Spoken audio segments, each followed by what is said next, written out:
You need to eat breakfast.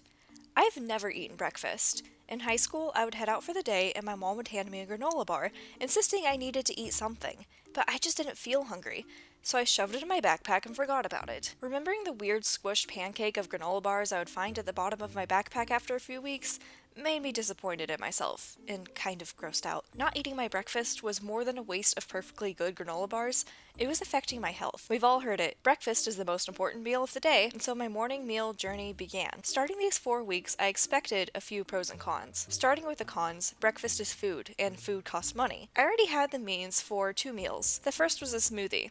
My recipe of choice is vanilla Greek yogurt, almond milk, and frozen strawberries. This one took the most time in the morning.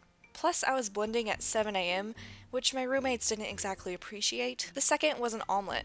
For Christmas, my dad gave me this funny little quesadilla maker, but then we discovered it can make omelets too, so I could quickly drop in some eggs and cheese in there and produce perfect little triangle pockets of breakfast goodness. I then grabbed a box of muffin mix and granola bars from the store. About $8 for both, not too bad. A dozen muffins should last a while, but again, I have roommates. Overall, the cost wasn't pushing my budget. Moving on, another sacrifice was time. In order to add breakfast to my routine, it meant cutting out some of my morning sleep. All I needed was 15 minutes, the time that passes when I hit my snooze button. I like sleep as much as I like food, so there were a few days in the beginning when I was running late. I thought I was smart, grabbing one of my muffins and heading to class, but the muffins were moist and the brown sugar was sticky. So then I was sitting in the front row of my Western Civ class, right in front of the professor, lecturing like, oh god, I have muffin all over my fingertips, I look like an idiot, and I don't have a napkin. Anyways, I realized I should be done eating before I step outside of my apartment. So I started to wake up earlier. There were of course gains to this experience, mainly forming a routine and better health. The first thing I noticed is after this first week, I was waking up naturally at 8 a.m. Not only that, but my stomach was grumbling. I felt hungry, and it got me out of bed. This is where a compounding effect started to take place.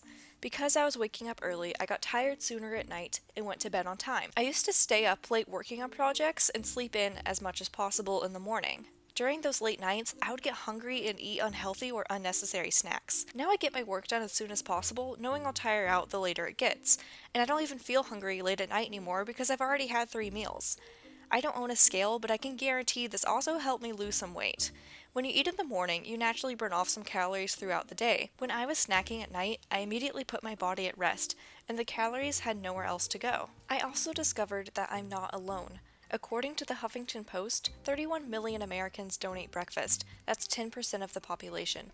That means 31 million people are skipping a time that they could be eating food. Now, looking back on this project, I can't even believe that I was skipping an entire meal for so long.